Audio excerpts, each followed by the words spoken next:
মির্চি নিবেদন গল্প gold mine. গল্প গোল্ড মাইন। এক্ষুনি ওকে ঘাড় ধাক্কা দিয়ে বের করে দে বাসর থেকে। আমার কাছে মাফি চাইতেও যেন আসতে না পারে। ওই গর্তে নিজের ডান পা ঢুকিয়ে দেওয়ালের দিকে ঘুরে দাঁড়িয়ে থাক। এই আমি পাহারায় রইলাম। যদি দেখি তোর একটা চুলও নড়ছে তাহলেই তোর ঘাড় মটকে দেব। তোমার মেয়ের বিয়ে হবে আমার কারাগারের বন্দী ওই বামনের সঙ্গে।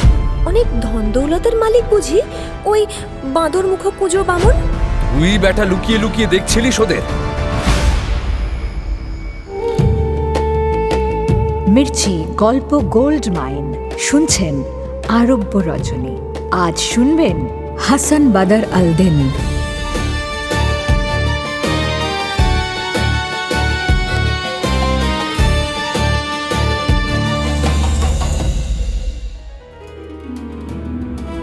আগের পর্বে বেগম শেহরাজাদ শুরু করেছেন দুই ভাইয়ের কাহানি।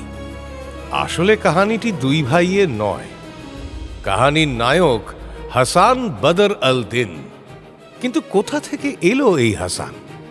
আমরা তো শুনেছিলাম কায়রোর উজিরের দুই ছেলে শামস আল দিন এবং নূর আল দিন রূপে গুণে সেরা। তাদের আব্বা মারা যাওয়ার পর কায়রোর সুলতান দুই ভাইকে তাদের আব্বার জায়গায় উজির নিযুক্ত করেন। তারপর বিয়ে নিয়ে দুই ভাইয়ের আলোচনা শুরু হয়। তার থেকেই কথা গড়াতে গড়াতে শুরু হয় ঝগড়া। ঝগড়ার কারণ যদিও খুবই হাস্যকর। ছোট ভাইয়ের সাধ বড় ভাইয়ের মেয়ের সঙ্গে সে তার ছেলের বিয়ে দেবে। বড় ভাইয়ের তাতে আপত্তি নেই, কিন্তু দেনমোহর?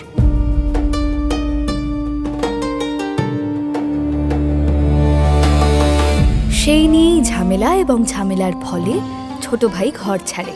নিজের খচ্চরটাকে নিয়ে সে বেরিয়ে পড়ে পথে। তখন সবে ভোর হচ্ছে। পথে ঘাটে লোকজন নেই। সকলে দিনের শুরুতে ফজরের নামাজ আদায় ব্যস্ত। তাকে আর কেউ খেয়াল করে না। ওদিকে বড় ভাই তো রেগে রয়েছে। ঠিক করে রেখেছে সুলতানের কাছে নালিশ করবে। তাই রাগে রাগে সেও খোঁজ নেয় না ছোট ভাইয়ের। কিন্তু দিন গড়াতেই বড় ভাইয়ের খটকা লাগে। ছোট ভাই নূরকে বাড়িতে না দেখে মনটা খচখচ করতে থাকে। এদিকে দরবারের সময় হয়ে যায়। কি হলো? এখনো ঘর থেকে বেরোচ্ছ না কেন নূর? কোনো বিপদ হলো না তো? শেষে রাগ অভিমান ভুলে ছোট ভাইয়ের ঘরের দরজায় গিয়ে দাঁড়ায় শামস। দেখে দরজা খোলা। দরজা খোলা থাকা অস্বাভাবিক কিছু নয়। দুই ভাই যখন বাড়িতে থাকে তখন দরজা খোলাই রাখে। ঘরে উঁকি দেয় শামস। দেখে ঘর ফাঁকা। একটু ইতস্তত করে ভাইয়ের ঘরে ঢুকে পড়ে সে ডাকতে ডাকতে। নূর, এই নূর, নূর কোথায় গেলি? আরে বেলা হয়ে গেল তো, যাবি না দরবারে? কোথায় যে গেল নূরটা? নূর! আর দরবার? কে যাবে দরবারে? নূর তো তখন কায়রোর সীমা পার করে ফেলেছে। সে চলেছে উদ্দেশ্য হারার মতো। কোথায় চলেছে তার ঠিক নেই। চলতে চলতে কতটা পথ চলে এসেছে খেয়াল নেই তার। এভাবেই দিন গড়িয়ে রাত আসে, আবার রাত গড়িয়ে দিন। বিভিন্ন শহর পড়ে তার পথে। হিম, হামা, আলেপ্পা, দিয়ার, বাকর, মরিদেন, মাসুল। কিন্তু কোনো শহরেই মন বসে না তার। শেষে বসরুর প্রান্তে এসে থামে সে একদিন। বস্ত্র শহরের সীমানায় খান সাহেবের সরাইখানায় ওঠে সে। সেখানেই দুটো দিন কাটিয়ে মন ও শরীরের ক্লান্তি দূর করে। তারপর বেরোয় সে শহর দেখতে। বেরোনোর সময় সরাইখানার এক ছোকরা চাকরকে সঙ্গে নিয়ে নেয়। ছোকরা নূরকে খচ্চরে বসিয়ে বসরুর গলি থেকে রাজপথ সব দেখাতে থাকে। শহর ঘুরতে ঘুরতে নূর ও ছোকরা চাকর পৌঁছে যায় সে দেশের উজিরের বাড়ির সামনে। বৃদ্ধ উজির সাহেব তখন দরবার থেকে বাড়ি ফিরছে। উজির দেখে ফেলে নূরকে। নূরের রূপ তাকে মুগ্ধ করে। সুবহানাল্লাহ, ভারী সুন্দর দেখতে তো ছেলেটাকে। কে ও, চিনিস? উজির সাহেব জিজ্ঞেস করে তার খাস বান্দাকে। বান্দা একবার দেখে বলে, দেখিনি কোনোদিন হুজুর, মনে হয় ভিনদেশী। ভিনদেশী? কিন্তু কিন্তু তুই জানলি কি করে? আগে হুজুর, মনে হলো তাই। সব ব্যাপারে এমন সব জানতা ভাব দেখাবি না তো।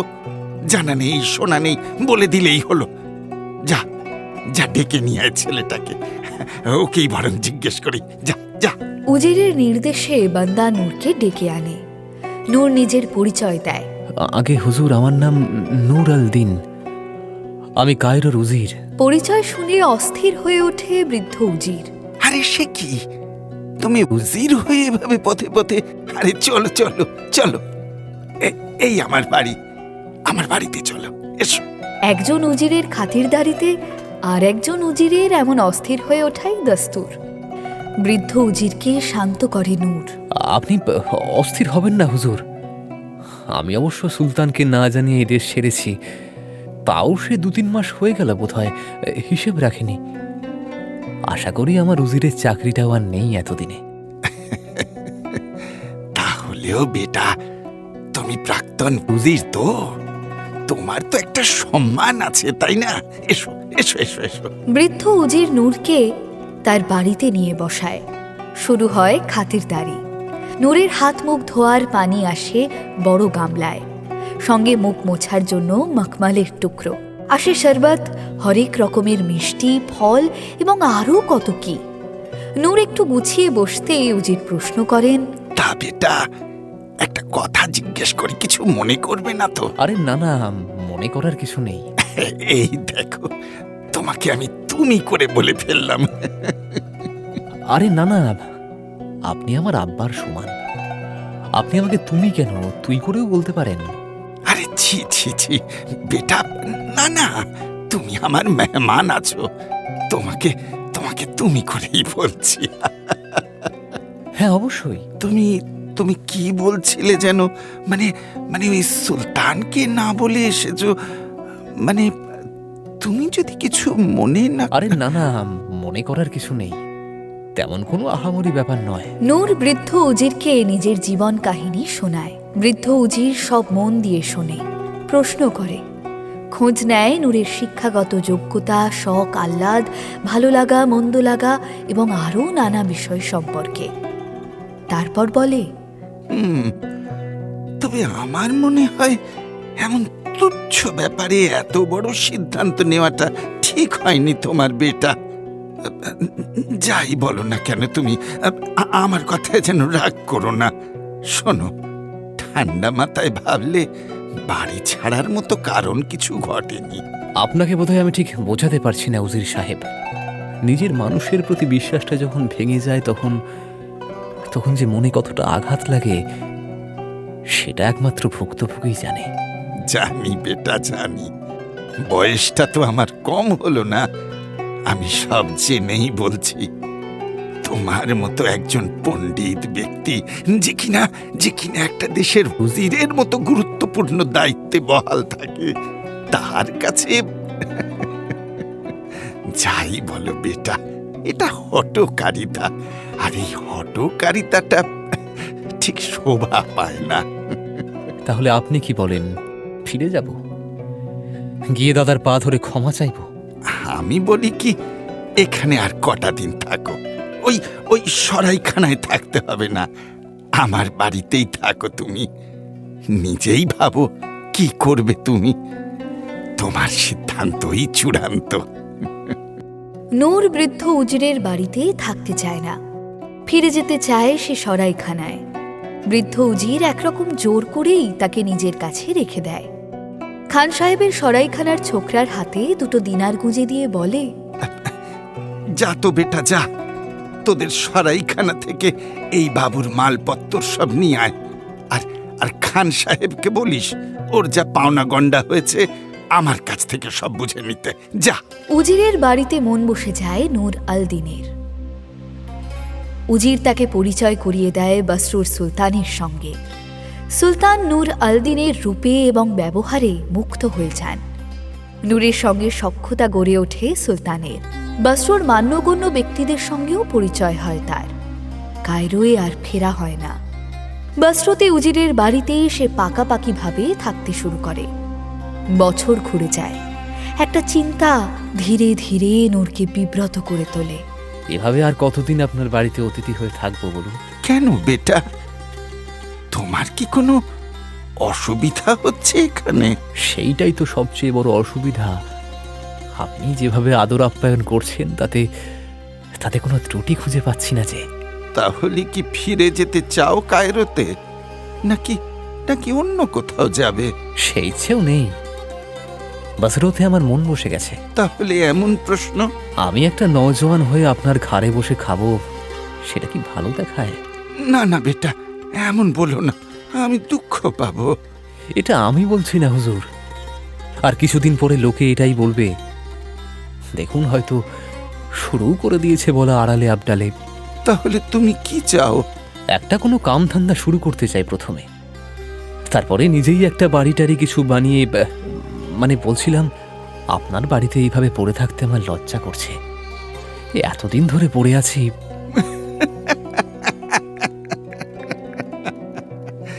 এই কারণেই তোমাকে আমার এত ভালো লাগে বেটা।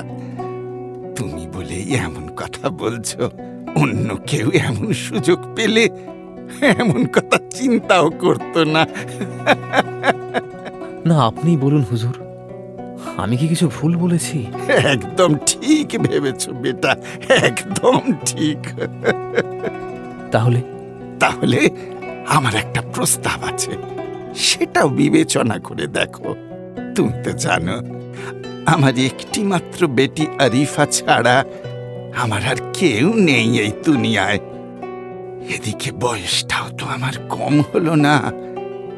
কখন আল্লাহর ডাক আসে তখন এই মেয়েটার কি হবে এই ভেবেই ভয় হয় আমার।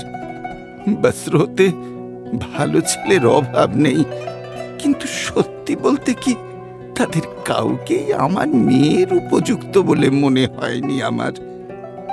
তোমাকে প্রথম দিন দেখেই আমার ভারী মনে ধরেছে। তারপর তোমাকে যত চিনেছি ততই মনে হয়েছে তুমি সেরা, তুমি আমার একমাত্র মেয়ের যোগ্য স্বামী হতে পারো। এখন তুমি যদি রাজি থাকো তাহলে। উজিরের মেয়ে আরিফাকে দেখেছে নূর আল দিন। এমন সুন্দরী মেয়ে সে আর দ্বিতীয়টি দেখেছে কিনা মনে পড়ে না তার।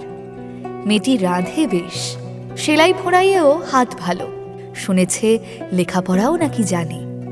এমন মেয়ে স্বামী হওয়ার প্রস্তাব সে নাকচ করে কি করে? কিন্তু বিয়ে তো করলেই হলো না, বিবিকে তো খাওয়াতে হবে, তাকে তো রাখতে হবে ছাদের তলায়। সে সমস্যারও সমাধান আছে বেটা।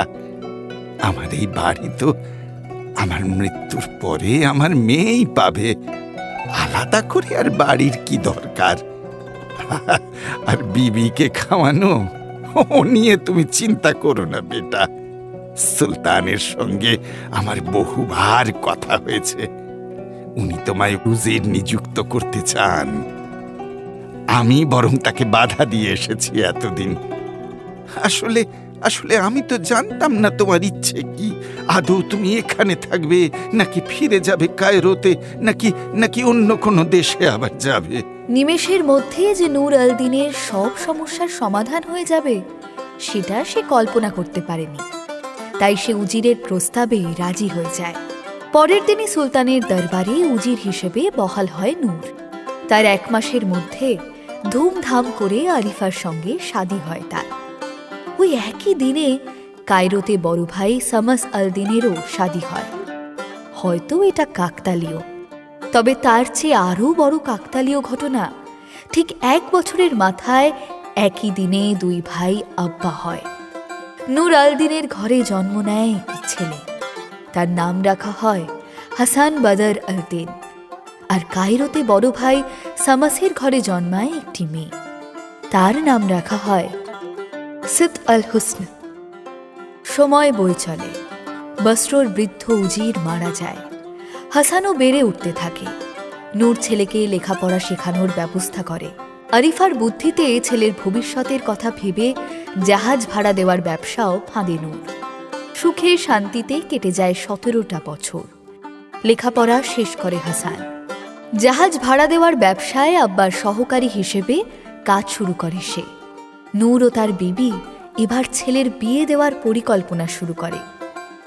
কিন্তু উপরওয়ালার মর্জি তেমন নয়। হঠাৎ করেই নূর খুব অসুস্থ হয়ে পড়ে। হাকিম সাহেবের দাওয়ায় কাজে আসে না তেমন। দিন দিন অবস্থা খারাপ হতে থাকে তার। একদিন সন্ধেবেলা শয্যাশায়ী নূর তার ছেলেকে ডেকে বলে, বেটা শোনো বেটা, একটা কথা তোমাকে বলা হয়নি এতদিন।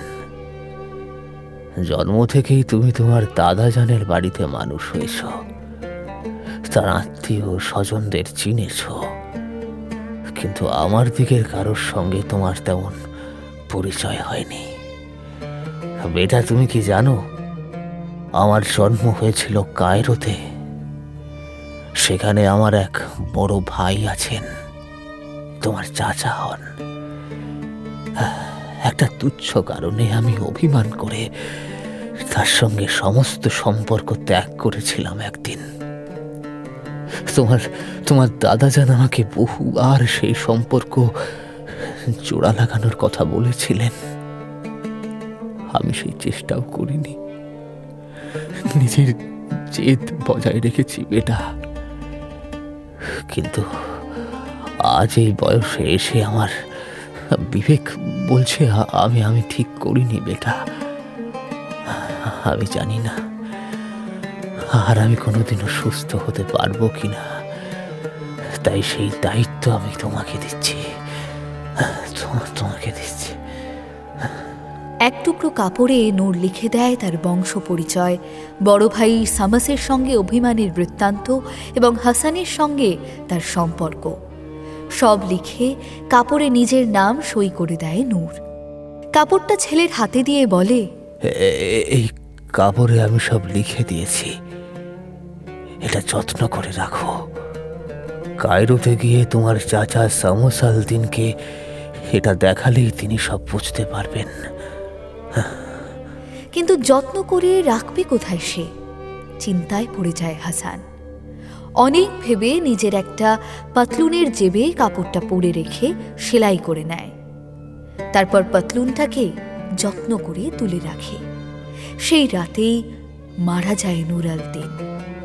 আব্বার মৃত্যুতে খুব কাতর হয়ে পড়ে হাসান। সে ভাবতে পারেনি আব্বা এখনই চলে যাবে এভাবে। দেখতে দেখতে একদিন, এক সপ্তাহ, এক মাস করে 2 মাস পার হয়ে যায়। তবু আব্বার মৃত্যু শোক কাটিয়ে উঠতে পারে না হাসান। আম্মি আরিফাও পারে না তাকে স্বাভাবিক জীবনে ফিরিয়ে আনতে। একলা ঘরে নিজেকে বন্দি করে রাখে সে। নাওয়া খাওয়া ছেড়ে মুখ গোমরা করে বসে থাকে। তাদের জাহাজের ব্যবসাও ক্ষতিগ্রস্ত হয়। বসরুর সুলতানের কাছে সব খবরই যায়। তিনি ভাবেন হাসান বাদার ছেলে খারাপ নয়, তার শিক্ষা দীক্ষা নূর আল দ্বীনের থেকেও বেশি। রূপে গুণে সে বাপের চেয়ে সব দিকেই বেহতার। তার যেমন বুদ্ধি তেমনই সে সৎ। তাহলে নূর আল দ্বীনের ছেড়ে যাওয়া উজিরের পদে তাকেই বহাল করা হোক। সুলতান তলব করেন হাসানকে, কিন্তু হাসান আর আসে না। সে ঘরে বসে থাকে আব্বার শোকে। সুলতানের তাতে সম্মানে ঘা লাগে। একটা ছোকরা আমার ডাক উপেক্ষা করে? আমার ডাক? এত বড় সাহস! এক্ষুনি ওকে ঘাড় ধাক্কা দিয়ে বের করে দে বস্ত্র থেকে। আমার কাছে মাফি চাইতেও যেন আসতে না পারে। সুলতানের হুকুম শুনেই সিপাহী ছোটে হাসানের বাড়ি। বাড়ি থেকে তাকে হিড়হিড় করে টেনে বস্ত্র শহরের একেবারে বাইরে বের করে দেয়। অসহায় হাসান কোনো প্রতিরোধই করতে পারে না। শেষে এদিক সেদিক ঘুরে রাত হয়ে যায়। তখন সে লুকিয়ে আবার ঢোকে বস্ত্রতে। কিন্তু বাড়ির পথে পা বাড়াতেই দেখে কড়া পাহারা শহর জুড়ে। পাহারাদারদের নজর এড়াতে সে পথ ঘুরতে ঘুরতে পৌঁছে যায় আব্বার কবরের কাছে। কবরটা দেখে আরও কাতর হয়ে পড়ে শোকে। কবরটার উপর লুটিয়ে কান্নাকাটি শুরু করে সে। কাঁদতে কাঁদতে কখন ঘুমিয়ে পড়ে বুঝতে পারে না। ঘুমের মধ্যে সে স্বপ্ন দেখে আব্বা তাকে বলছে, বেটা বেটা, তোমায় আমি যে দায়িত্বটা দিয়েছি সেটা কিন্তু ভুলো না। কায়রোতে যেতে হবে তোমাকে। আমার দাদা সামাসের সঙ্গে দেখা করতে হবে। আমার লেখাটা তোমার সঙ্গে আছে তো? লেখা? সেই পাতলুনের জেবে সেলাই করে রাখা আব্বার লেখাটা? ধরফর করে ঘুম ভেঙে উঠে বসে হাসান বাদর, আর উঠেই অবাক হয়ে যায় সে। দেখে এক অচেনা জায়গায় পথের ধারে ঘুমিয়েছিল সে। পথ ধরে লোকজন হাতে মোমবাতি নিয়ে চলেছে। চারদিক জুড়ে আলোর রোশনাই, যেন সাজানো হয়েছে খুব যত্ন করে, যেন কোনো উৎসব লেগেছে শহরে। পথের ধারে বসেই চারদিকটা অবাক হয়ে দেখতে থাকে হাসান। একটা কর্কশ গলায় প্রশ্ন শুনে চমকে ওঠে সে। কি দেখছো ভাবে? প্রশ্নটা এসেছে কানের পাশ থেকেই। সেদিকে ফিরতেই দেখে এক ইয়াব বড় চেহারার লোক বসে আছে তার পাশে। আগে দেখেনি সে লোকটাকে। তাকে বোকার মতো মুখের দিকে তাকিয়ে থাকতে দেখে লোকটা তাড়া দেয়। বলি, আব্বা মারা যাওয়ার পর তো কম বসনি, ঘরে বসে বসে তো 2 মাস কাটিয়ে দিয়েছো। এবার অন্তত কতটাকে নাড়াও। হাসানের চিন্তা ভাবনা সব জট পাকিয়ে যায়।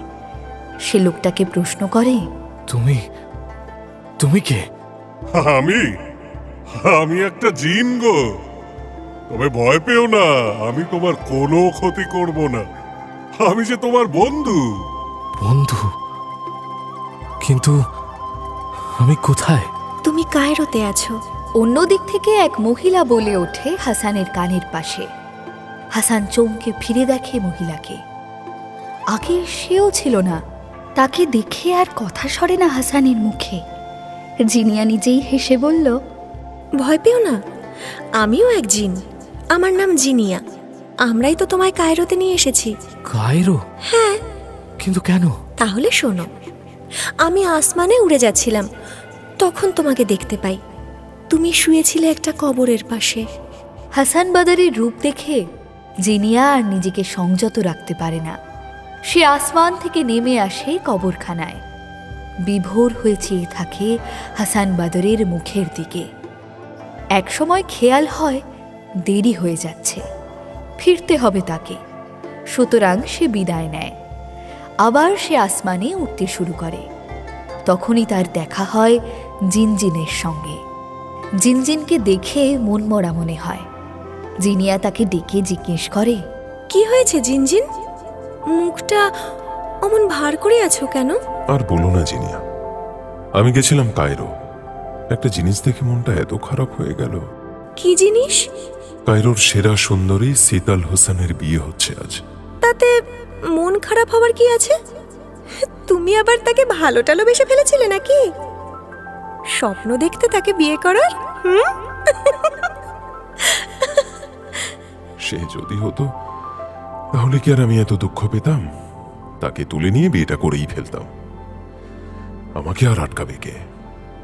কিন্তু কি হয়েছে জানো, এমন সেরা সুন্দরীর বিয়ে হচ্ছে কায়রোর সবচেয়ে বিশ্রী দেখতে লোকটার সঙ্গে। আদৌ সেটা লোক কিনা বলা যায় না। বেঁটে বামুন, তার উপর পিঠে একখানা বিশাল কুঁজ, মুখখানা একেবারে বাঁদরের মতো। হায় আল্লাহ, তো অনেক ধন দৌলতের মালিক বুঝি ওই বাঁদর মুখ কুঁজো বামুন? আরে না না না, বেটা একটা ধোপার নফর। বলো কি? একে ধোপা, তার আবার নফর? তা না হলে আর রাখবে কে?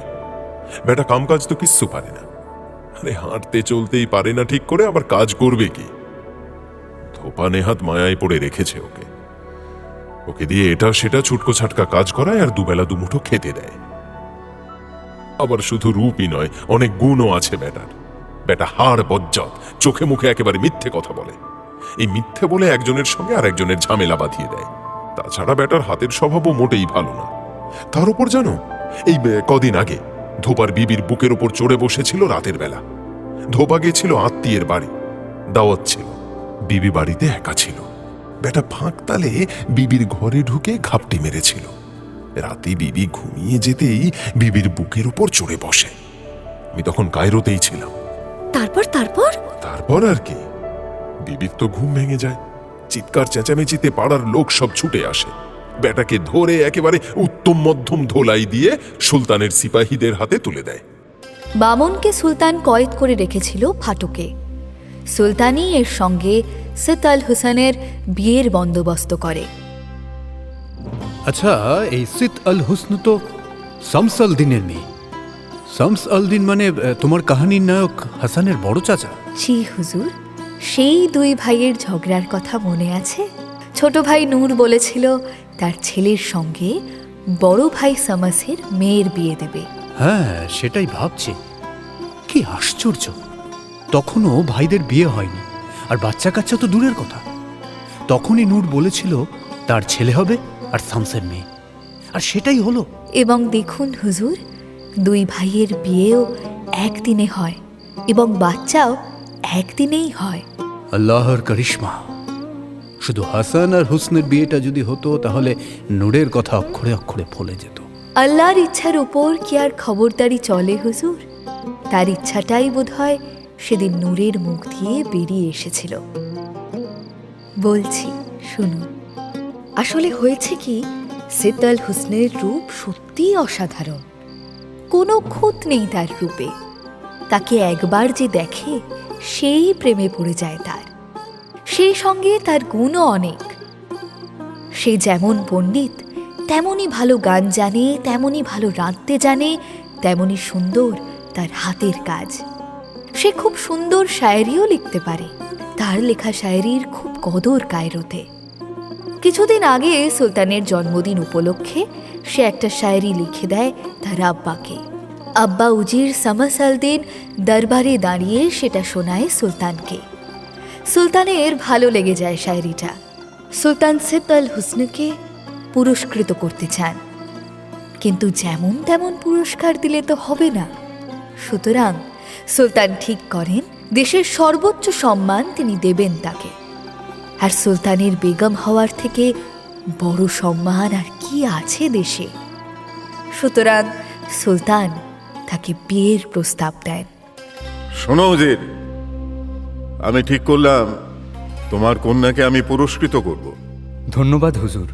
আমি সিদ্ধান্ত নিয়েছি তাকে আমি বিয়ে করব, কারণ এর চেয়ে বড় সম্মান আমার মনে হয় আর কিছুই নেই, বা হয়ও না। সুলতানের কথা শুনে তো উজির শামসের চোখ কপালে ওঠে। সে বলেই বসে সুলতানকে, এ কি বলছেন হুজুর? সে আপনার নাতনির বয়সী, তাছাড়া আমার মেয়ে রূপে গুণে শ্রেষ্ঠ, তার সঙ্গে আপনার মতো একজন বুড়োকে। বুড়ো? সুলতানকে দরবারে দাঁড়িয়ে বুড়ো বলা, রূপগুণের প্রসঙ্গ টেনে তাকে অযোগ্য বলা। উজির শামসের কথায় মারাত্মক চটে যান সুলতান। বটে, খুব গুমর দেখছি তোমার মেয়ের রূপে। আমি এক্ষুনি হুকুম দিচ্ছি, তোমার মেয়ের বিয়ে হবে আমার কারাগারের বন্দী ওই বামনের সঙ্গে। বিয়ের সব খরচ আমি করব। সারা দেশের প্রত্যেকের নিমন্ত্রণ থাকবে সেই বিয়েতে। সকলের চোখের সামনে হবে এই বিয়ে।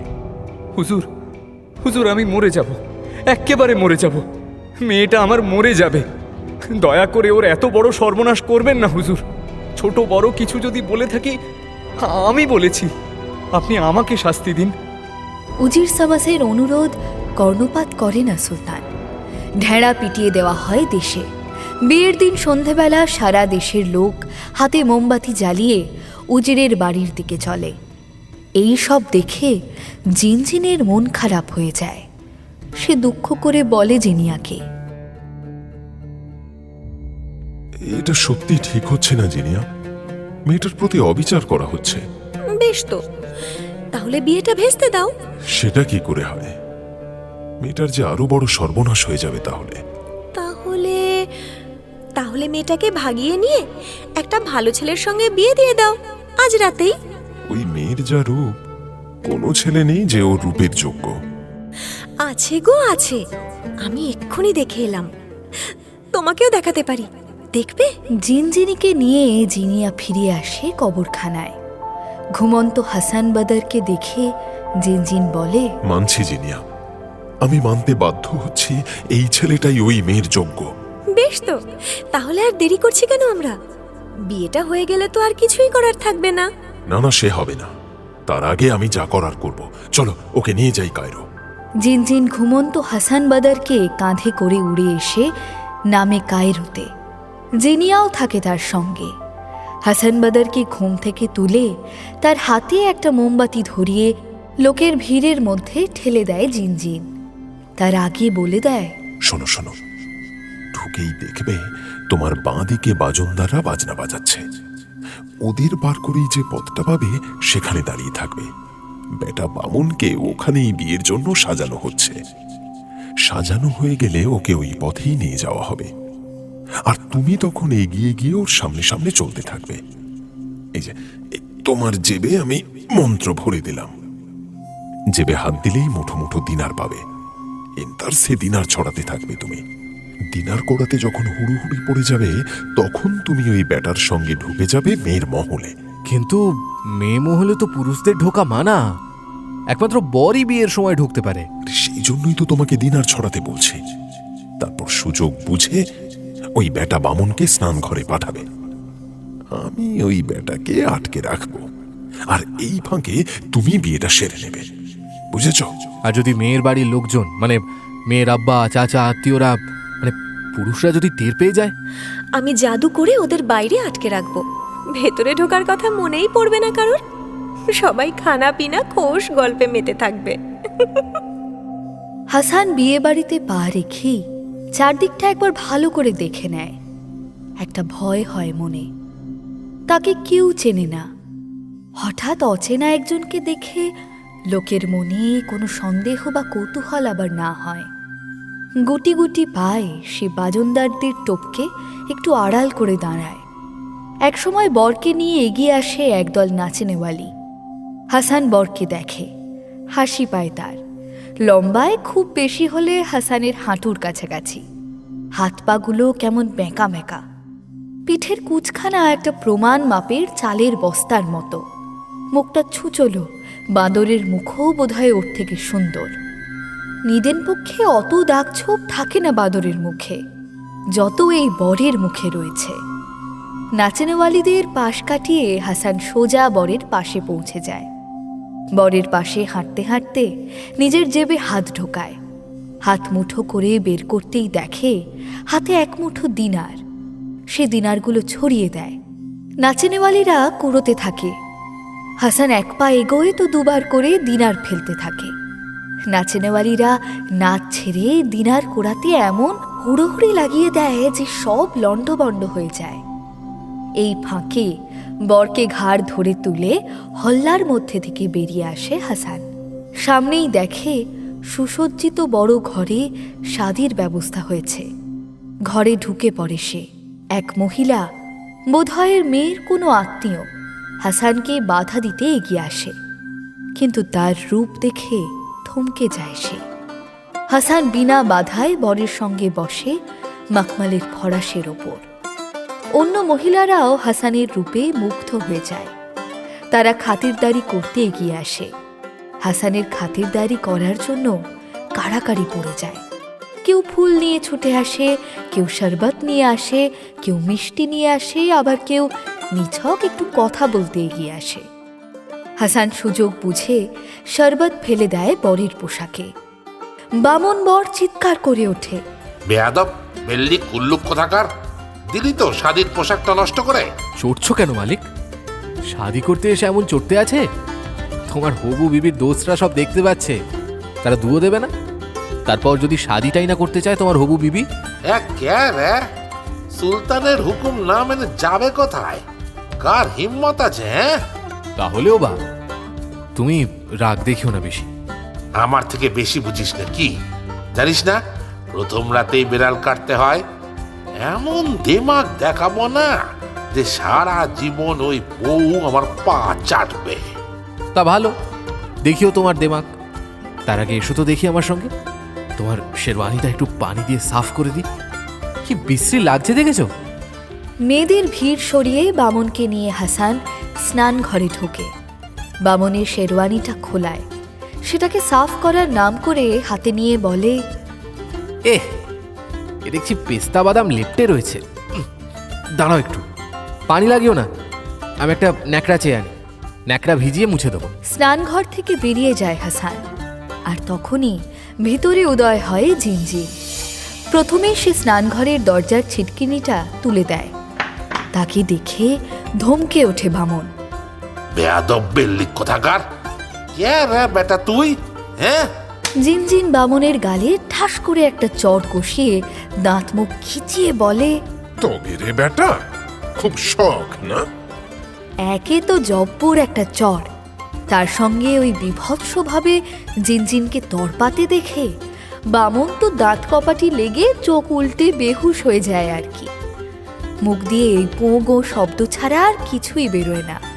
এদিকে জিনজিন তো পারলে এক্ষুনি গলা টিপে ধরে, কিন্তু জিনিয়া ওদিকে বলে দিয়েছে, খুন খারাপি চলবে না কিন্তু জিনজিন, তোমার বহুত মাথা গরম। দেখো, ঝোঁকের বসে আবার বামনটাকে মেরে টেরে দিও না কিন্তু। কেন? ও বেটার ঘাড়টা না না, একদম নয়। তাহলে তাহলে সব দোষ গিয়ে পড়বে ওই ছেলেটার ঘাড়ে, তখন বাঁচাবে কে শুনি? সুতরাং এমন কিছু করবে যাতে সাপও মরে, লাঠিও না ভাঙে। জিনজিন ভাবে জিনিয়া কথাটা ঠিকই বলেছে। এমন কিছু করা চলবে না যাতে ব্যাটা মরে যায়, কিন্তু ব্যাটাকে স্নান ঘরেই আটকে রাখতে হবে। ব্যাটা যাতে ঝামেলা না পাকাতে পারে তার ব্যবস্থা করতে হবে। তাই জিনজিন বামনকে বলে, এই বেটা বামন, বাঁচতে যদি চাস তো যেমন বলছি তেমনটা কর। ওই যে ওই নালিটা দেখতে পাচ্ছিস, ওই গর্তে নিজের ডান পা ঢুকিয়ে দেওয়ালের দিকে ঘুরে দাঁড়িয়ে থাক। এই আমি পাহারায় রইলাম। যদি দেখি তোর একটা চুলও নড়ছে, তাহলেই তোর ঘাড় মটকে দেব আমি। যতক্ষণ না সূর্য উঠছে এইভাবে দাঁড়িয়ে থাকবি তুই, আর আমি ততক্ষণ ভাবি তোকে নিয়ে কি করা যায়। বামনের তখন ভয়ে বিয়ে করার শখ উবে গেছে। সে কাঁপতে কাঁপতে নালির গর্তে নিজের ডান পাটা ঢুকিয়ে দাঁড়িয়ে থাকে। ঘেমে নিয়ে একসা হয়ে যায় বেচারা। আর বাইরে তখন জিনিয়া নাচ শুরু করে। রগরগে বাজনা তো আগে থেকেই বাজছিল। তার সঙ্গে জিনিয়ার নাচ, তার শরীরের আবেদন, তার চোখের তীর্যক চাহনি নিমন্ত্রিতদের ভুলিয়ে ছাড়ে। এক কথায় বশ করে ফেলে সে সকলকে। এই মৌকায় হাসান ইমাম সাহেবকে নিয়ে উপস্থিত হয় হুসনের ঘরে। হাসানকে দেখে মুগ্ধ হয়ে যায় হুসন। হুসনকে দেখেও চোখ ফেরাতে পারে না হাসান। ইমাম সাহেবের ডাকে হুঁশ ফেরে দুজনের। হাসান বলে, নিন ইমাম সাহেব, শুরু করুন, সময় চলে যাচ্ছে। সকলে ফুর্তি করতেই ব্যস্ত। কিন্তু সাক্ষী লাগবে তো। আছে না, এই আপনি আছেন আর আমরা দুজন আছি, এই তো তিনজন সাক্ষী হয়ে গেল। এভাবে কিন্তু না না না, এভাবে হয় না, হয় না। আরে হয় হয়, হওয়ালেই হয়। ইমামকে শেষ পর্যন্ত রাজি করিয়ে ফেলে হাসান। হুসনে তখন হাসানের রূপে এতটাই মুগ্ধ হয়েছে যে ভুলেই যায় তার জন্য এক বামনকে পাত্র হিসেবে ঠিক করা হয়েছিল। শাদি করিয়ে বিদায় নেয় ইমাম সাহেব। হাসান ঘরের দরজা বন্ধ করে দেয়। হুসনের পাশে গিয়ে বসে সে। হুসনে লজ্জায় মুখ লুকায়। তার মুখটা তুলে ধরে হাসান বলে, সুবহান আল্লাহ। নাচ গান আনন্দ ফুর্তিতে রাত গভীর হয়। জিনজিন আর জিনিয়ার কেরামতিতে কারুর আর হুসনের খোঁজ নেওয়ার কথা মনেই থাকে না। সকলে খুব ফুর্তি করে খানাপিনা সেরে যে যার বাড়ি চলে যায়। জেগে থাকে শুধু তিনটে মানুষ। নিজেদের ঘরে বসে কপাল চাপড়াতে থাকে উজির সামাস আলিদিন ও তার বিবি। তারা তাদের মেয়ের এই বামনের সঙ্গে বিয়েটা কিছুতেই মেনে নিতে পারে না। আর বামন বেচারা স্নান ঘরে নালির গর্তে পা ঢুকিয়ে দাঁড়িয়ে থাকে। সে খেয়ালই করে না যে জিনজিন স্নানঘর থেকে বিদায় নিয়েছে। মেহফিল ফাঁকা হয়ে গেলে জিনজিন ও জিনিয়া ঢোকে হুসনের বাসর ঘরে। জিনিয়াকে জিজ্ঞেস করে জিনজিন, এবার কি করবে? ওকে এখানে রেখে যাওয়াটা ঠিক হবে না, জানো তো। সুলতান নিশ্চয়ই সকালে সব জানতে পারবেন, আর আর তারপর যে কি করবেন কে জানে। তাহলে তো মেয়েটাকেও নিয়ে যেতে হয়। মেয়েটাকে নিয়ে রাখবে কোথায়? কেন? ছেলেটাকে যেখানে রাখবো সেখানেই। সুলতান যদি খেপে যায় তাহলে তো মেয়েটাকেও রেয়াত করবে না। ওর আব্বার কথা তো না হয় ছেড়েই দিলাম। হ্যাঁ হ্যাঁ হ্যাঁ, কথাটা ভুল বলনি। আমি বলি কি, প্রথমে ছেলেটাকে নিয়ে চলো, একটা ভালো দেখে জায়গায় ওকে রেখে আসি, তারপর মেয়েটাকে নিয়ে যাব। জিনজিন আবার হাসান বাদারকে কাঁধে তুলে নিয়ে বলে, ও জিনিয়া, এই ছেলে তো দেখি একেবারে দারুণ রসিক। এইটুকুনি সময়ের মধ্যে একেবারে জামা কাপড় খুলে শুয়ে পড়েছে নতুন বিবির পাশে, গায়ে একটা সুতো পর্যন্ত রাখেনি। হাসানের গায়ে শুধু কুর্তাটা কোনো রকমে গলিয়ে তাকে নিয়ে জিনজিন সোজা উঠে যায় আসমানে। পিছন পিছন জিনিয়াও যায়, কিন্তু আল্লাহর ইচ্ছে অন্যরকম। ভালো জায়গার সন্ধানে কায়রো থেকে উঠতে উঠতে দামাস্কাসের কাছে আসতেই হঠাৎ আবহাওয়া খারাপ হয়ে যায়। ঝড় বৃষ্টি শুরু হয়, বাজ পড়তে থাকে। তার মধ্যে দিয়ে যেতে গিয়ে বিপত্তি ঘটে। একটা বাজ পড়ে জিনিয়ার উপর। চিৎকার করে ওঠে জিনজিন। জিনিয়া! মুহূর্তে জিনিয়ার শরীরটা দক করে জ্বলে ওঠে আগুনের গোলার মতো। গোলাটা মাটিতে পড়তে থাকে হু হু করে। মাটিতে পড়ার আগেই তার দেহটা পুরো ছাই হয়ে হাওয়ায় মিলিয়ে যায়। জিনজিন তাড়াতাড়ি হাসানকে দামাস্কাসের মূল ফটকের কাছে একটা সুরক্ষিত জায়গায় নামিয়ে রেখে ছুটে ফিরে যায়। কিন্তু জিনিয়ার কোনো চিহ্নই সে খুঁজে পায় না। সে আবার চিৎকার করে ওঠে, জিনিয়া! জিনিয়া! জিনজিনের চিৎকার ঢাকা পড়ে যায় বাজির শব্দে। বাজটা এসে পড়ে তার উপর। সেও পুড়ে ছাই হয়ে যায় জিনিয়ার মতো। তার শরীর পোড়া ছাইও বাতাসে মিলিয়ে যায়। সকালবেলায় দামাস্কাসের প্রধান ফটক খোলা হয়। লোকজন নানা কাজে ফটকের বাইরে আসে। তারাই প্রথমে দেখে দেহটা। একটা যুবকের দেহ পড়ে আছে একটা বড় পাথরের আড়ালে। একে একে লোক জড়ো হতে থাকে। নানা আলোচনা শুরু হয়। এটা কে? কোনো মুসাফির টুসাফির হবে হয়তো, আগে তো এখানে দেখিনি। মনে হচ্ছে কাল রাতে ডাকাত ধরেছিল। দেখছো না, শুধু কুর্তাটা রয়েছে গায়ে, আর কিছুই নেই। কাল রাতে তো মারাত্মক ঝড় বাদল হয়েছে, ওর মধ্যেও ডাকাত। ডাকাতদের আর ঝড় বাদল কি? আরে ঝড় বাদল হলে ওদের তো বরং পোয়া বারো। হ্যাঁ, না না না, আমি বলছি আবার বাজ টাজ পুড়ে মরেনি তো? দূর, তাহলে তো পুড়ে ছাই হয়ে যেত। কোনোদিন কারোর উপর বাজ পড়তে দেখেছো কখনো? আমি দেখেছি। আস্ত মানুষের ওপর যদি বাজ পড়ে না, তাহলে পুড়ে একেবারে ছাই হয়ে যায়, ওভাবে অক্ষত থাকে না। দেখছো না, গায়ে একটা আঁচড় পর্যন্ত নেই। তাহলে ডাকাতরা ধরেছিল বলছো কি করে? ডাকাতরা কি মারধর না করে এমনি এমনি ছেড়ে দেয় নাকি? আলোচনার মধ্যেই লোকজনের গলা শুনে ঘুম ভেঙে যায় হাসানের। সে ধরফর করে উঠে বসে চারদিকে তাকায়। লোকজনের মধ্যেই গুঞ্জন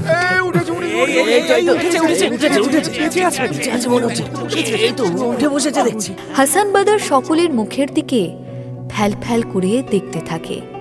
একজন জিজ্ঞেস করে, কে ভাই তুমি? কি হয়েছিল কি তোমার? ডাকাতে ধরেছিল নাকি?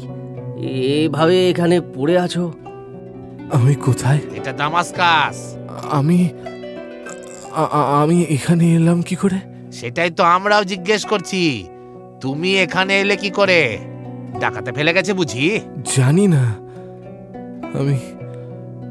আমি তো কায়রোতে ছিলাম। কাল রাতে আমার শাদী হলো। হাসান বাদারের কথা শুনে প্রথমে অবাক হয় সকলে, তারপর হাসাহাসি শুরু করে। হাসান বাদার তাদের বলে, আরে বিশ্বাস করো, আমি বসরোতে আমার আব্বার কবরের পাশে ঘুমিয়ে পড়েছিলাম। ঘুম ভাঙলো যখন দেখি অচেনা একটা জায়গায় শুয়ে আছি। ওরা বলল আমি কায়রোতে রয়েছি। তো সেখানে আমার শাদী হলো। তারপর আবার ঘুমিয়ে পড়লাম। আর তারপর এই, এটা কোথাকার পাগল রে? হ্যাঁ, কোথায় কায়রো, কোথায় বাসরো, আরে কোথায় এই দামাস্কাস? হ্যাঁ, ও বলে এক রাতে বাসরো থেকে কায়রো গিয়ে শাদি করে দামাস্কাস চলে এসেছে। হ্যাঁ, হাসান বাদারকে সকলে পাগল ভেবে নেয়। সেটাই স্বাভাবিক, কারণ বসরো আর কায়রোর ঠিক মাঝখানে দামাস্কাস। কায়রো থেকে দামাস্কাসে আসতে দিন 10 বেশি সময় লাগে। দামাস্কাস থেকে বসরো যেতেও তাই। একটা লোকের পক্ষে এক রাতের মধ্যে এতটা পথ পার হওয়া কখনোই সম্ভব নয়। তার মধ্যে আবার বিয়ে শাদী। সকলে তাকে খেপিয়ে তোলে, বিরক্ত করতে থাকে তাকে, ঢিল ছুটতে থাকে। সে বাঁচতে ছুটে ফটক পার করে শহরে ঢুকে পড়ে, কিন্তু রেহাই পায় না, বরং আরও বিপদে পড়ে যায়। আরও লোকজন তার পিছনে জড়ো হয়, সকলেই তার কথা শুনে হাসাহাসি করতে থাকে, তাকে বিরক্ত করতে থাকে, ঢিল ছুটতে থাকে তার দিকে। শেষে সে ছুটতে শুরু করে, লোকজনও তার পিছনে ছোটে। ছুটতে ছুটতে হাসান বাদার সামনে একটা মিঠাইয়ের দোকান পায়, সেই দোকানেই ঢুকে পড়ে। দোকানদার বৃদ্ধ, শহরের লোকজন তাকে সমঝে চলে, খুব রকচটা লোক। কিন্তু হাসানকে দেখে দোকানদার মুগ্ধ হয়ে যায়, তাকে বাঁচাতে একটা বড় লাঠি নিয়ে তেড়ে যায় ভিড়ের দিকে। মুহূর্তে ভিড় পাতলা হয়ে যায়। হাসানকে সে একটা কাপড় দেয় কোমরে জড়িয়ে নেওয়ার জন্য। ঢিলের আঘাতে হাসানের শরীরে অনেক জায়গায় কেটে ছড়ে গেছিল, সেগুলো ধুয়ে মুছে ওষুধ লাগিয়ে দেয়। ওদিকে কায়রোতে উজির শামাস আল দ্বীনের বাড়িতে তখন দারুণ শোরগোল। সকালবেলায় ঘুম ভাঙতেই হুসনে দেখে বিছানা ফাঁকা, হাসান নেই। হাসানের জামা কাপড় পরে আছে বিছানার পাশে। সে ভাবে হাসান হয়তো স্নান ঘরে গেছে। সে বসে অপেক্ষা করতে থাকে। রাতের নানা মুহূর্ত ছলকে ওঠে তার মনে, খুব লজ্জা লাগে তার। কিন্তু অনেকক্ষণ অপেক্ষা করেও হাসান ফেরে না। এদিকে বেলা হয়ে গেছে, কিন্তু মেয়ের ঘরের দরজা তখনও বন্ধ দেখে চিন্তা হয় উজির সাহেবের। সে তার স্ত্রীকে পাঠায়। বিবি সাহেবা ডাকাডাকি করতেই হুসনে দরজা খোলে। বিবি সাহেবা মেয়েকে জিজ্ঞেস করে, কিরে, কোথায় তোর বর? মনে হয় স্নান ঘরে। মনে হয় মানে? ঘুম থেকে উঠে তো দেখিনি তাকে। ওই তো ওর জামা কাপড় সব ছড়িয়ে আছে। নির্লজ্জ কোথাকার! আমাকে আবার সেগুলো আঙুল উঁচিয়ে দেখাচ্ছিস? তাহলে কি করব? ওগুলো গুছিয়ে রাখ। তখনই বিবির খেয়াল হয় অন্য একটা বিষয়। হ্যাঁ রে, এগুলো কার জামা কাপড়? কেন, তোমাদের দুলহার। সে তো শুনেছি বামন। এগুলো তো দেখছি প্রমাণ মাপের জামা কাপড়, বেশ লম্বা চওড়া আদমির। কি যে বলো না আম্মি, তুমিও আব্বার চালে ভরকে গেলে। এই মুখপুরি, এই খবরদার, তোর আব্বার নামে একটাও বাজে কথা বলবি না। বাজে কথা কি বলেছি? এই যে বললি আব্বার চালে, বলি তোর আব্বা আবার কি চাল চাললো শুনি। সে কি তুমিও জানো না আম্মি? কি জানি না? সত্যি জানো না? আরে হারামজাদি, বলবি তো কি জানি না। কাল রাতে তোমাদের দুলহা আমাকে সব বলে দিয়েছে। কি বলেছে? আরে আব্বা তো আমার জন্য দারুণ দুলহা খুঁজে এনেছে। যেমন দেখতে থাকে তেমন তার স্বভাব, হাসলে এত মিষ্টি লাগে মুখটা, আর লম্বায় তো আব্বার থেকেও বেশি মনে হলো আমার। কি বলছিস কি জাতা? ওই বেটে বামনটাকে লম্বা বলছিস? হ্যাঁ রে, তোর মাথার ঠিক আছে তো? খুব ঠিক আছে। আরে ওই বেটে বামনটাকে ধরে আনা তো আব্বার একটা চাল। সবার সামনে ওটাকে রেখে সকলের নজর ঘুরিয়েছে, পাছে এত ভালো দুলহা হাতছাড়া হয়ে যায়, কেউ ভাঙতি দিয়ে দেয় বিয়েতে। কি বলছিস এসব? আমি তো এর মাথা মুন্ডু কিছুই বুঝতে পারছি না। আমিও কিছুই বুঝতে পেরেছি না কি আগে। কাল রাতে তোমাদের দুলহা যদি সব না বলতো আমাকে, তাহলে আমিও জানতে পারতাম না। বিবি সাহেবা মেয়ের কথা শুনে সত্যি মাথা মুন্ডু কিছু বুঝতে পারে না। সে ছোটে উজির শামাস আল দ্বীনের কাছে। শামাস আল দ্বীন সব শুনে ভ্রু কুঁচকে বলে, কি বলছো বিবিজান? আমি বামনটাকে এনেছি লোকের নজর ঘোরাতে? নিশ্চয়ই কিছু একটা ভুল হচ্ছে, চলো তো। বেটি বড় হয়ে যাওয়ার পর থেকে কোনোদিনও বেটির ঘরে ঢোকে না উজির। প্রয়োজনে তাকে বাইরে ডেকে কথা বলে, কিন্তু এমন খবর পেয়ে সে আর রীতিনীতির ধার ধারে না। সোজা এসে দাঁড়ায় বেটির ঘরের মাঝখানে। বেটিকে জিজ্ঞেস করতেই বেটি সেই একই কথা বলে। উজির মনে মনে প্রচণ্ড চটে যায়, কিন্তু রাগটা করবে কার উপর? তার আগে তো বুঝতে হবে ব্যাপারটা। বুঝতে হবে যে এসব তার বেটির কোনো চাল নাকি, আবার হয়তো বেটির কোনো গোপন আশিক ছিল, তার সঙ্গেই ষড়যন্ত্র করে এসব করেছে বেটি। কিন্তু তাহলে বামনটাই বা গেল কোথায়? আর এই ছেলেটাই বা কে যার সঙ্গে বেটির বিয়ে হয়েছে? অনেক প্রশ্ন ভিড় করে উজির শামাসের মনে। সে অনেক কিছু চিন্তা করতে করতে হাসান বাদারের ছেড়ে যাওয়া জামা কাপড়গুলো হাতে নিয়ে দেখতে থাকে। দেখতে দেখতে পাতলুনের জেবে সেলাই করে রাখা কাপড়ের টুকরোটা হাতে পড়ে তার। সে ভাবে, এটা কি? জেবের মধ্যে এভাবে কাপড় জড়িয়ে কি রেখেছে? আবার সেলাই করা আছে। লোকটা কোনো চোর নয় তো? চোরাই মাল লুকিয়ে রেখেছে এইভাবে? এক টানে জেবের সেলাইটা ছিঁড়ে কাপড়টা বের করে উজির সামাস। কাপড়টা খুলতেই দেখে কিছু লেখা রয়েছে তাতে। লেখার নিচে সইটা চোখে পড়তে আবেগ ঘন হয়ে ওঠে সামাস আল-দিন। বিশ্বাসই করতে পারে না যে এটা তার ভাইয়ার লেখা। লেখাটা পড়ে চোখে পানি চলে আসে তার। আল্লাহকে স্মরণ করে বলে, ইয়া আল্লাহ, এ যে আমার ভাইয়ের স্বপ্ন সত্যি হলো আজ। তোমাকে ধন্যবাদ, লাখ লাখ ধন্যবাদ। কিন্তু বামনের কি হলো? এইভাবে তো উবে যেতে পারে না। আর এই ছেলেটাই বা গেল কোথায়? সে তো সেই কখন থেকে স্নান ঘরে ঢুকে বসে আছে। আমি ঘুম থেকে উঠে তাকে দেখিনি। সে কি? তাহলে তো ডেকে দেখতে হয়। কোনো বিপদ আপদ হলো না তো? স্নান ঘরে প্রথমে বাইরে থেকেই ডাকাডাকি করে হুসনে। ভিতর থেকে বামন বলে, যতই ডাকো আমি ঘুরছি না, আমি এখানেই থাকবো। জান খোয়াতে রাজি নই আমি। বাইরে থেকে তো আর বোঝা যায় না যে স্নান ঘরের ভেতরে সেই বামন কথা বলছে। যদিও হুসনের সন্দেহ হয়, গলাটা কেমন অচেনা লাগে, কিন্তু ইমাম সাহেব বেরিয়ে যাওয়ার পরে হাসানকে দরজা বন্ধ করতে দেখেছে হুসনে। তখন ঘরে প্রীতিও আর কেউ ছিল না। সকালেও আম্মির ডাকে যখন দরজা খুলেছে, তখনও দরজা ভেতর থেকেই বন্ধ ছিল। তখনও ঘরে আর কেউ ছিল না। সুতরাং সে ভেবে নেয় যে হাসানই রয়েছে স্নান ঘরে। কিন্তু এমন সব কথা বলছে কেন? অর্থহীন সব কথা। ছেলেটা পাগল ঠাগল নয় তো? না, এভাবে হবে না। দরজা ভাঙতে হবে। আর দেরি করা আমাদের উচিত হবে না। নফর চাকরদের ডেকে দরজা ভেঙে ঢুকতেই দেখে স্নান ঘরে নালির গর্তে পা ঢুকিয়ে দেওয়ালের দিকে মুখ করে দাঁড়িয়ে আছে সেই বামন। হুসনে তাকে দেখে চমকে ওঠে। হায় আল্লাহ! উজির সামাস তাকে টেনে বের করে আনে স্নান ঘর থেকে। দুগালে কষিয়ে দুটো চর বসিয়ে জানতে চায় সে বেটা কি করছিল ওই ঘরে। ওই ঘরে তো তার মেয়ে আর মেয়ের নতুন বরের থাকার কথা। তুই বেটা লুকিয়ে লুকিয়ে দেখছিলিস ওদের? এত বড় স্পর্ধা! বিশ্বাস করুন হুজুর, আমি কিচ্ছু দেখিনি। আমার শেরওয়ানিতে শরবত পড়েছিল। আপনার বান্দাটা আমাকে স্নান করে ঢুকিয়ে ন্যাকড়া আনতে গেল। আর তখনই একটা জিন এসে আমাকে বলল ওইভাবে দাঁড়িয়ে থাকতে। এক থাপ্পড়ে গাল লাল করে দেব। আমার বান্দা জিন, বল সত্যি করে এখানে কেন ঢুকেছিলি? আমি সত্যি বলছি হুজুর, আমি সত্যি বলছি। বহু চেষ্টা করেও বামুনের কথার কোনো অর্থই খুঁজে পায় না উজির সামাস।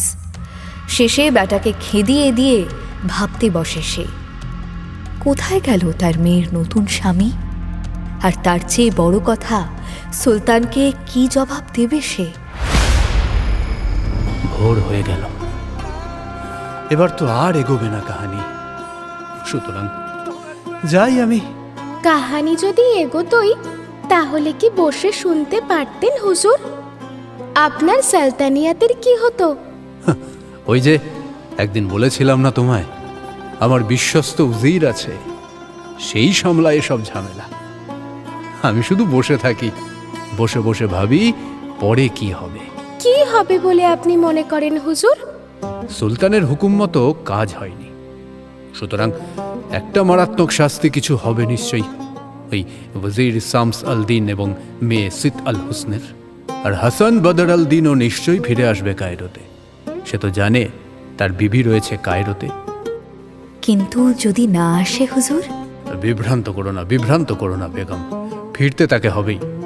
এখন তুমি যদি তোমার কাহানি ইচ্ছা করে ঘুরিয়ে দাও তাহলে তো অন্য কথা। এইটুকু বিশ্বাস করতে পারেন হুজুর, কাহানি যা সেটাই বলবো। তবে যদি ধরুন আর ফিরল না হাসান বদর আল-দিন, তাহলে কি হবে? উজির সামাসও তো তাকে খুঁজে বের করতে পারবে না, কারণ সে তো বস্ত্রতে নেই। আর নূর আল দিনের লেখায় বস্ত্রর ঠিকানা আছে, কিন্তু গিয়ে কি লাভ? তা বটে। বা ধরুন হাসান বদর আল দিন ফিরে এলো, কিন্তু ততদিনে কায়রোর সুলতানের শাস্তির কারণে বা ভয়ে সামাস আল দিন কায়রো ছেড়ে চলে গেছে অন্য কোথাও।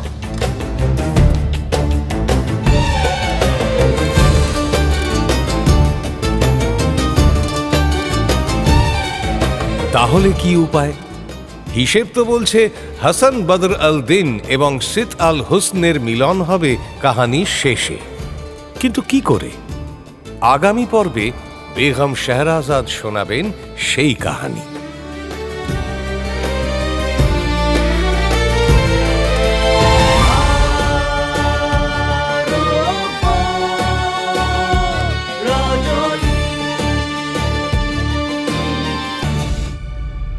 মির্চি গল্প গোল্ড মাইনে শুনলেন আরব্য রজনী। গল্প পাঠে শেখর, শাহরিয়ার, অমিত দে, দুনিয়াজাদ, বর্ণালী দে বর্ম, শেহরাজাদ, সাঁজবাতি দাস, সামসাল দিন, আরজো জানা, নুরাল দিন, আলাপন মুখার্জি, হাসান বদর আল দিন, সায়ন্তন ঘোষ, সিতাল হোসেন, চিত্রাঙ্গী রয়, বৃদ্ধ উজির সুদীপ্ত ঘোষ, সুলতান বসরো, শেখর, সুলতান কায়রো, পার্থ রয়, জিনজিন, স্পন্দন দাস, জিনিয়া, সঙ্গীতা গাঙ্গুলি, বামন, রামস্বরূপ গাঙ্গুলি। অন্যান্য চরিত্রে শুভদীপ্ত ভট্টাচার্য এবং অর্ঘ্যমাল্য মাইতি। নাট্যরূপ শিবাশিস বন্দ্যোপাধ্যায়। নাট্যরূপ সহায়তা শুদ্ধ সত্য দাশগুপ্ত। শব্দগ্রহণ ও আবহ সত্যজিৎ সেন। শব্দ পরিকল্পনা ও মিশ্রণ সব্যসাচী মুখার্জি। পরিচালনা শাওলি মজুমদার। সৃজনশীল পরিচালনা ইন্দ্রাণী চক্রবর্তী। প্রযোজনা প্যাস্টেল এন্টারটেইনমেন্ট। মির্চি গল্প গোল্ড মাইন আপনার জন্য exclusively Mirchi Bangla YouTube channel এবং গানা অ্যাপে।